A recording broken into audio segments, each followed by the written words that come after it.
of you might not have seen this chunk before.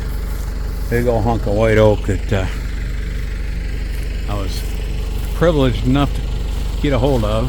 I can't wait to saw this thing up. I just don't have time right now. But it's gonna make some really unique pieces.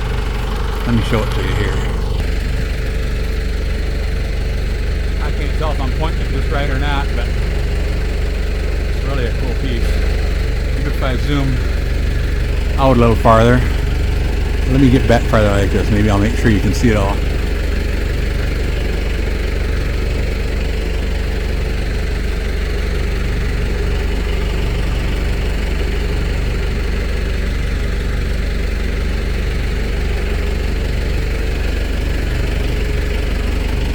Hopefully you could see all that. That's going to be one of the coolest pieces I ever saw. Now I just got to figure out where to put this darn thing so I can get these 2 monster white oak logs out of here. Get at the 3 or 4 logs behind there. One of those logs behind there also belongs to Bud. Here's a look at that piece from the other end. I wish I could tell you how wide this is, but I'm going to say it's about 7 feet from there to there. Maybe even 8 feet. Close to it. So I'm going to have to actually have it sitting on the saw with this end here facing one of the side rails and a stump end facing the other side rail. But I'm probably going to have to take a trim cut off of this end here, and look at that. You know, besides the 4 trunks, you got a big old nub here that used to stick out, nub here, nub here. It's just gonna be so cool. I may have to trim a little bit off this butt end, but I'm hoping not. I might trim a little bit, just like mostly I want to concentrate on this center section that is so unique. So trim it here, and if I have to trim a little bit here to keep it, I can saw up to 52 inches. But I'm probably going to have to cut this so I'm at about 51, just to make sure I'm clearing everything good. And then I'll saw it down, I'll saw it like this. Bring the saw down through it this way.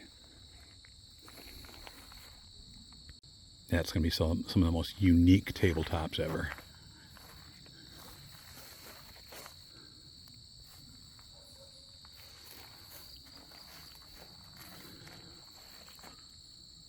That end right there, I don't know how wide that is, but I'm going to say it's close to 4 foot. Probably 44, 46, something like that. Wide. Now we got to move these white oak logs out of the way.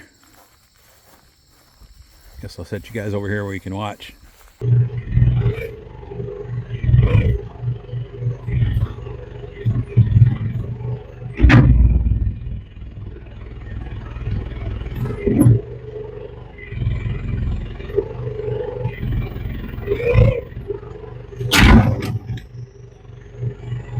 Man, that's a lot of weight. I had them figured out one time, and I can't remember what they are. I'm going to say it's about 6,000 pounds or something for that log.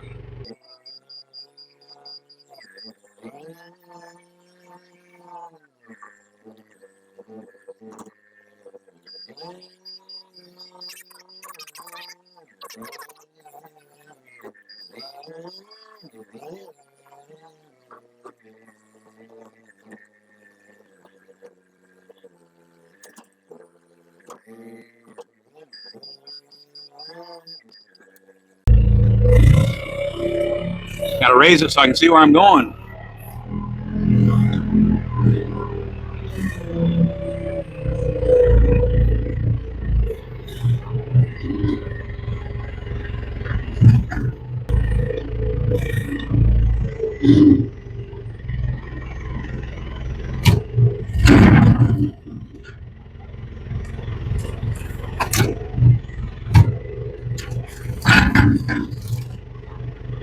There.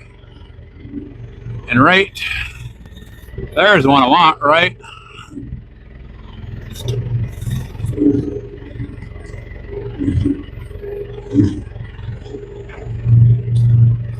That one.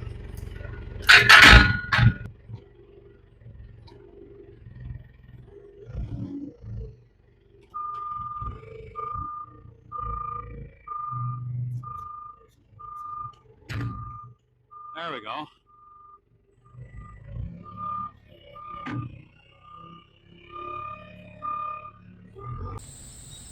Good morning. Well, a few days ago I sliced up this log for Bud and stacked them. I was going to have him come get them right away, but then when I checked with him, he said he'd like to have one side of each of them sliced off straight, so he'd have live edge on one side and clean cut edge on the other. So I'm going to get that done.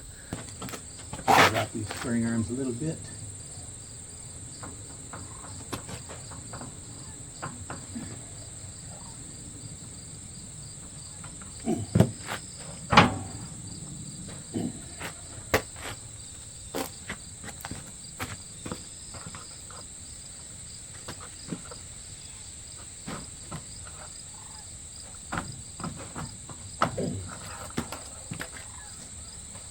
Knock it down a little bit.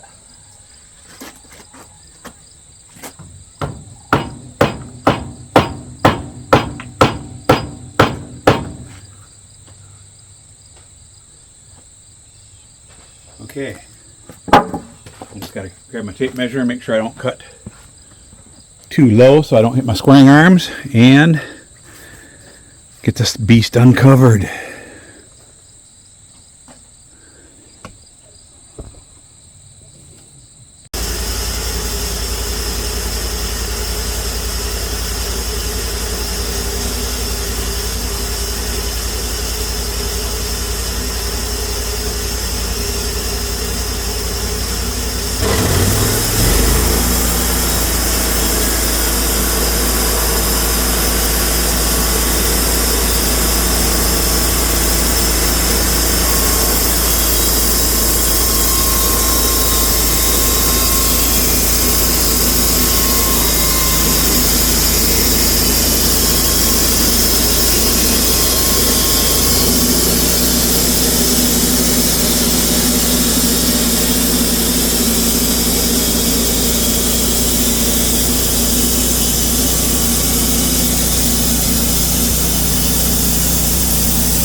Okay, this one still did not totally clean up, but I'm going to keep that in there to span the back side when I put the other two short ones in there and some more long ones.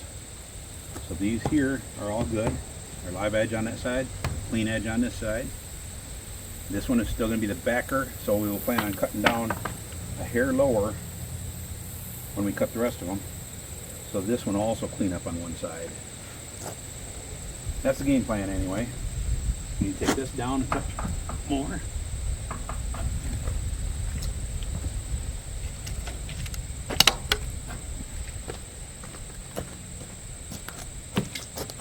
We cut it at 8 inches. I could cut it at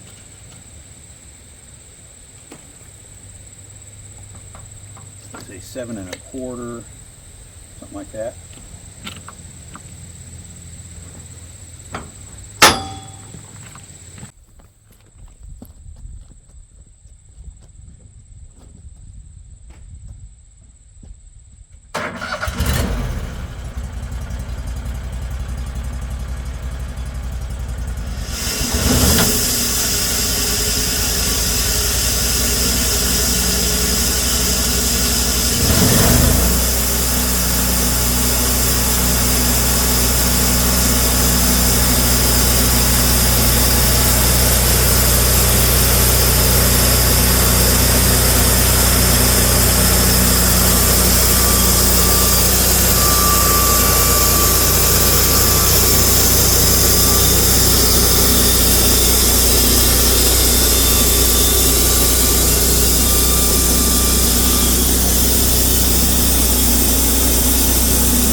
Hey guys, just spoke to Bud, told him that I misplaced one of his logs, but I'd make up for it by letting him choose what he wanted and cutting it up for him. So he said he really didn't care what kind. He didn't want any more oak. He does a lot of feature walls in houses and stuff. And he said pine or maple or something like that. That's a pine log behind me. I'm going to cut that last piece off of the end of it right here from, well, let's see here. From about here to here, I'm going to cut that part off. Whoops. And then I'll saw off the rest of that. I'll get that end cut off, get that one set up on the mill. Okay guys, I got her set up for 9 inches high first cut. And we'll do that, and then we'll roll it over 180 degrees. Take another cut, then roll it 90 degrees one way or the other, and start slicing it.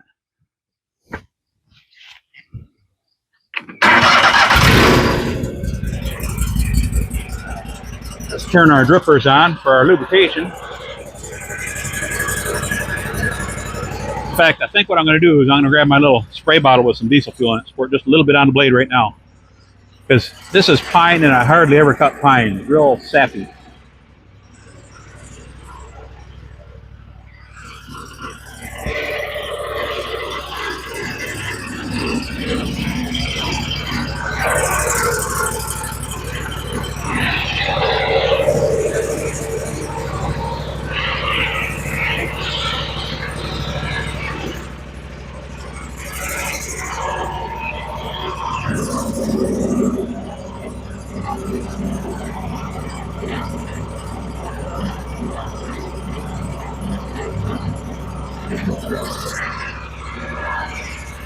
Okay, I turned the dripper up just a little bit faster too.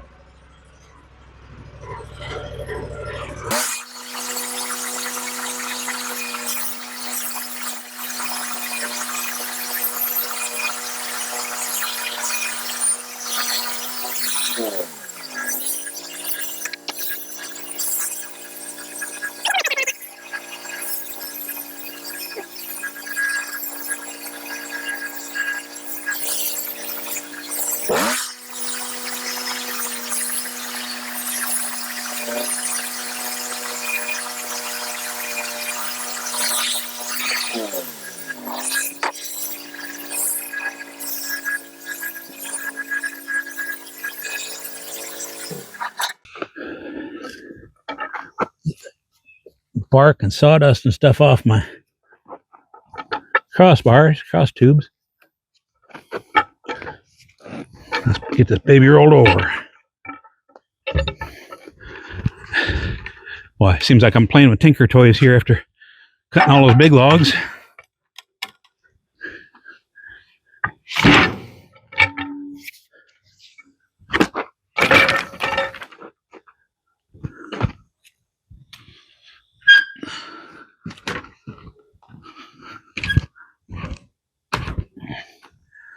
See, we're going to want something in there to keep from coming over too far again.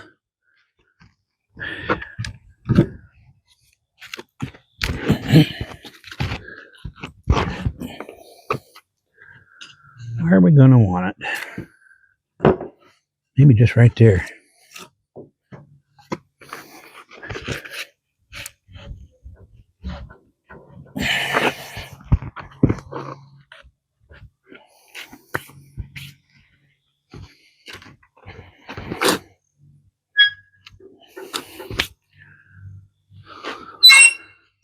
Looks like that'll do it. Okay, guys. See there at the top, that's left hand is regular 1-inch scale, then 4/4, then 5/4, and then 6/4. I'm going just off the regular 1-inch scale right now. Bud said he'd like them slightly less than 1 inch, so if I cut them at 1 inch, take out a blade kerf out of everything. We'll be right around 7/8. So let's get there down to 7 inches. Right about there. Looks good. Hey guys, I just wanted to show you how things are coming along.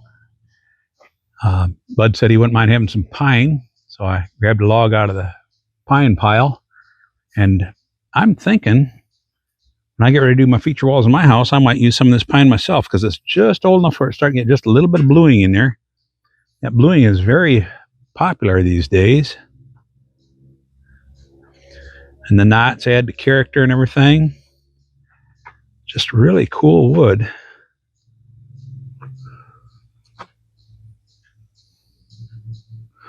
Back up just a little bit here.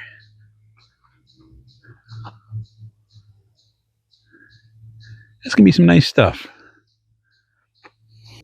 So let's get the rest of the thing. What I'm gonna do is I'm gonna grab this piece here and roll it up on edge this way. So these big old nubs are sticking on top. Trim them out of there and start slicing boards out of it. It'll have one live edge, which will be on the bottom, and it'll be clean on. Actually, yeah, I'll cut that top off there, or I'll cut this side off, and then I'll flip it back down again and cut it so that this edge will be a live edge on all the pieces. Sounds like a plan. Okay, guys, we're going to finish cutting up Bud's log, and let's get this Cook's Manufacturing SW52 fired up. Got a 38 horsepower fuel-injected motor. I can cut a 30-foot long log on it, 52 inches wide. Haven't been able to play with it in a little while, so it's a fun day today. Tomorrow, back to the old grind, working on the house again.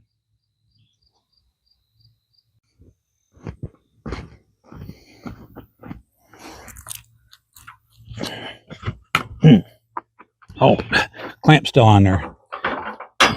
Well, clamps work good.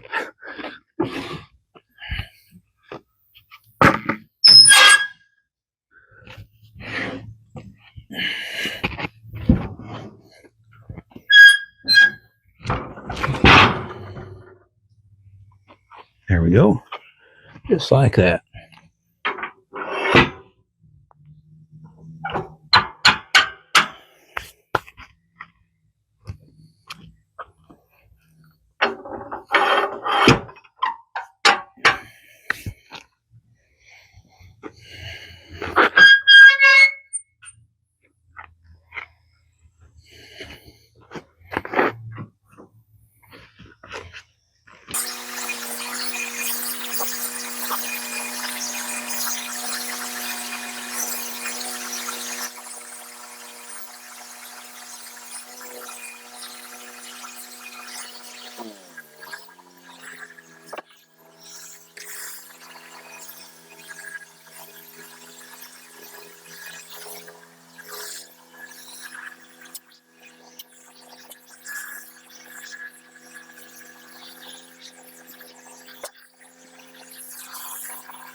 Good morning, everybody.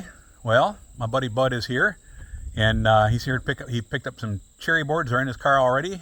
The pine boards are on the forks, and we're going to talk to him for just a minute here. So, Bud, what is the name of your company, and what do you specialize in? Okay, the name of the company is called Barnwood Resurrected, and if you follow that with .com to see the website.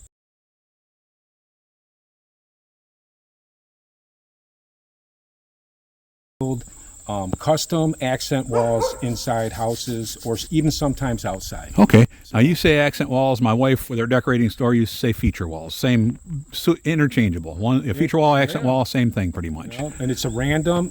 Oftentimes it could be random with the pattern, but the wood is broken up. Like, it doesn't matter if the wood's 4 feet long, 6 feet long, as long as you got some kind of pattern going, or you could have a random pattern. You don't have to have anything that really looks. It runs everything. And a lot of times I also incorporate, like steel siding.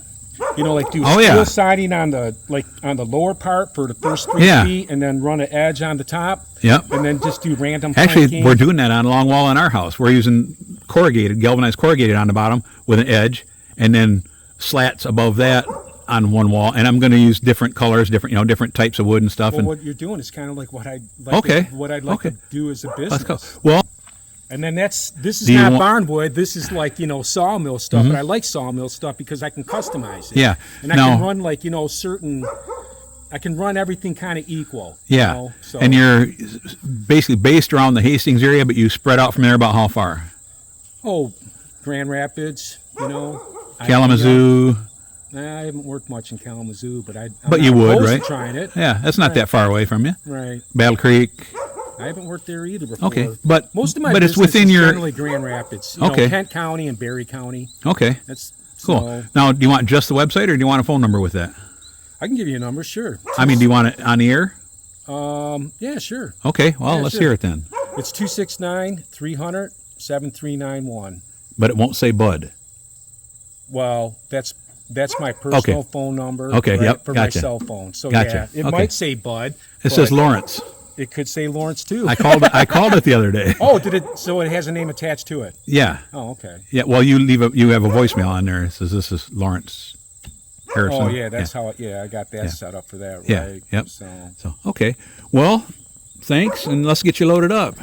Yeah, let's do it. And thank you. You're welcome. Nated, if you will. Yeah, that's one thing I like about them, because you can use different species of wood together, and it just looks cool. It does, and that's one of the things that I like about what I'm getting today, because I already have maple, I have oak, and I have ash. All right, and now you've got some cherry and some pine. Cherry, so. Yeah, and what Bud had me do on his boards, he had me leave a live edge on one side and a straight edge on the other side. That way, if he wants to make squared boards, he can use that squared edge in his table saw. If he wants a live edge for something, he can use that. So he's got the option. And that's a good option to have, because these planks are more custom. I can customize them more than if it's something just like reclaimed lumber, Chuck. Yeah. Like, something pulled out of a barn or pulled off an old barn. I've done that before. So no nail marks. It could be a little more refined. Yeah. With the looks. So I guess it all depends on what someone's looking for. You have to take some pictures of one of your projects coming up and send them to me, and I'll share them with folks online. I will do that, and thank you. You're welcome. Thanks, Bud. Thank you.